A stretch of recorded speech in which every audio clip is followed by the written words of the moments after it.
The word 不 in Chinese means no, not, and it's the fourth tone in Chinese.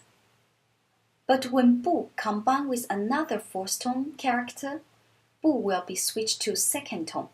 So the words down here is pronounced as 不要.